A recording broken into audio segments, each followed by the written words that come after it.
Alors j'ai les choux et puis des tomates. Alors les tomates, qu'est-ce que j'ai mis? De la marmande et puis j'ai mis de la cœur de bœuf. Ouais. Moi, j'ai commencé à mettre mes poireaux, mes petits oignons blancs pour mettre avec mes cornichons que je vais mettre bientôt. Ouais. Et ça c'est le jardin de ma femme, ça, c'est les fleurs. Il y a un petit peu de gazon là-bas. Une petite pelouse, oui, avec une petite table et puis une petite tonnelle avec de la vigne qui monte après. Mais bon, c'est pas encore les choses.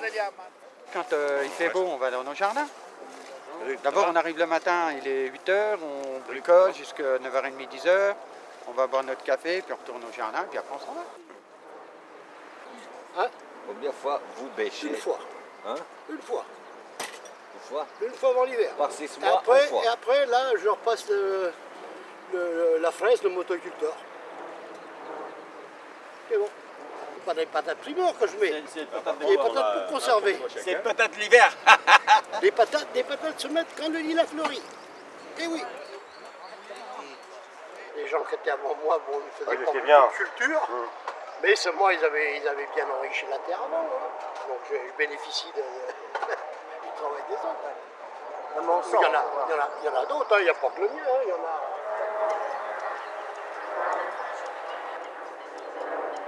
Il y avait des ronces, des orties. Il y avait plein de cochons, si vous voulez, puis des arbres. Et puis qu'on a tout abattu. Et on a fait des tranchées. Moi, en tant que femme, j'aimais ça parce que depuis petite, j'aime la terre. Je faisais des parterres de fleurs. Donc j'étais contente d'avoir une pelle bêche pour pouvoir faire les canalisations. Donc nous avons fait ça et après nous avons eu ce jardin.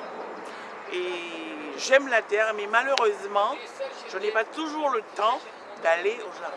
Mais c'est le plaisir d'être dans la terre, de bêcher, de fouiller, bêcher, ne laisser nulle place sur la main, ne passer, repasse. Donc voilà, c'est comme ça que je travaille. Je prends de la salade, des tomates, ce qui me permet de manger naturel, voyez, bio. Concombre, tomate, et puis un bout de fromage. Voilà. Un pain de vin. Un petit goût de vin, mais ça, c'est pas vous qui créez dans votre jardin. Non, Donc non, vous non, ne cultivez que ce que vous aimez manger. Ah oui, c'est vrai, je mange que ça. Il y a pas mal de techniques quand même. Mais tout le monde s'entend.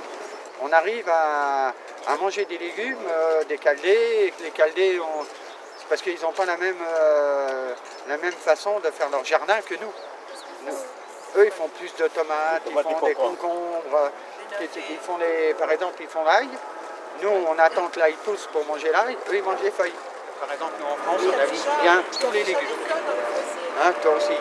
Mais par exemple, si vous allez dans un jardin marocain ou algérien, ils sèment à la volée, mais pas droit. Ils ne mettent pas de ficelle, ils ne mettent rien. Et ça pousse. Hein. Ils ont des légumes partout. Hein. Comme nous. Hein. L'ail, on ne les garde pas pour la tête. L'ail, quand il va pousser à peu près 40-50 cm, on les coupe ou bien on l'arrache.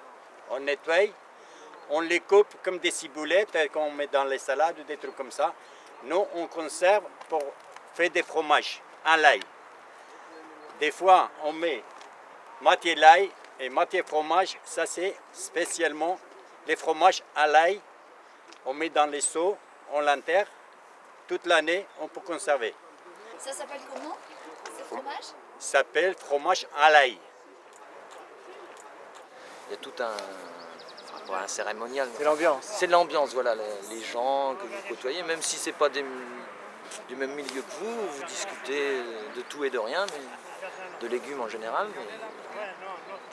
Moi, je travaille dans les bureaux sur Paris. Quand je venais au jardin à Sarcelles, on décompresse. Même si je venais à 6h le soir, à la saison, c'est bien. Vous êtes là, vous êtes tranquille, vous ne pensez plus au bureau, vous ne pensez plus aux soucis quotidiens. Et puis ça nous permet aussi d'être dehors, d'être avec d'autres personnes. Et comme ça s'appelle les jardins familiaux, donc on est en famille, si vous voulez, on se côtoie. Et puis j'ai des voisins qui sont très sympathiques, qui sont très serviables. Par exemple, comme mon voisin qui était à côté de moi. Donc il vient m'aider, il me donne des conseils, des idées. Oui, J'avais ce monsieur qui était mon voisin, il est parti, il a changé d'endroit, il est venu ici, vous voyez. Donc moi c'est un plaisir parce que comme je vis en appartement, pour moi c'est un plaisir de partir au jardin. Et lorsque je sors du jardin, mais je suis contente, je suis ressourcée. Mais j'éprouve autant de plaisir à venir au jardin aujourd'hui que j'en éprouve à aller dans mon pays une fois tous les 3 mois.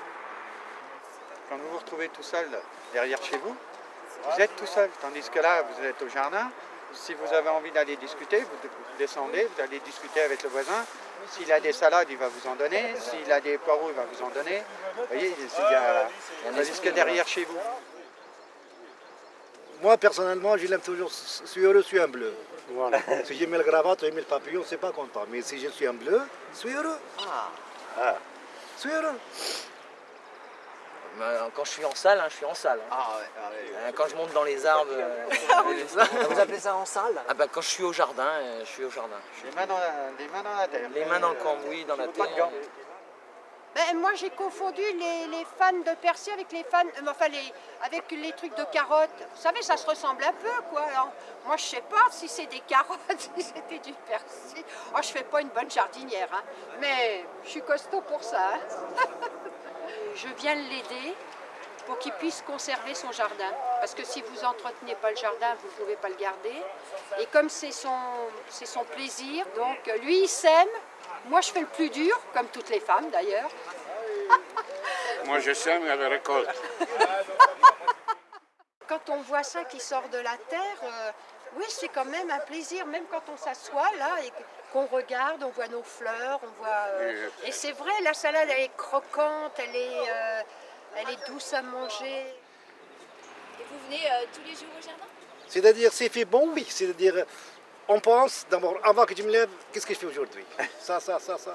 Hier, j'ai été bon, j'allais un projet, je l'ai fait, mais bon, le temps maintenant, avec le temps, il pleut tout le temps, donc on n'est pas avancé. Et vous avez des enfants? Oui. Et est-ce qu'ils ont la passion aussi du jardin? Quand ils sont petits, ça va. Dès qu'ils grandissent, 10 ans, 12 ans, ils commencent à... Vous plaisantez, les enfants, ils touchent la terre. Oh, ça, hein, la vie suit son cours, madame. Hein, on ne sait pas qu'est-ce que ça arrive. Hein. On peut aimer quelque chose d'un coup de foudre tout de suite. Moi, ça fait au moins 20 ans. Bon, j'ai aimé, j'ai pris des jardins. J'en ai pris combien? Au moins 3 ou 4. C'est le 5e, celui-là.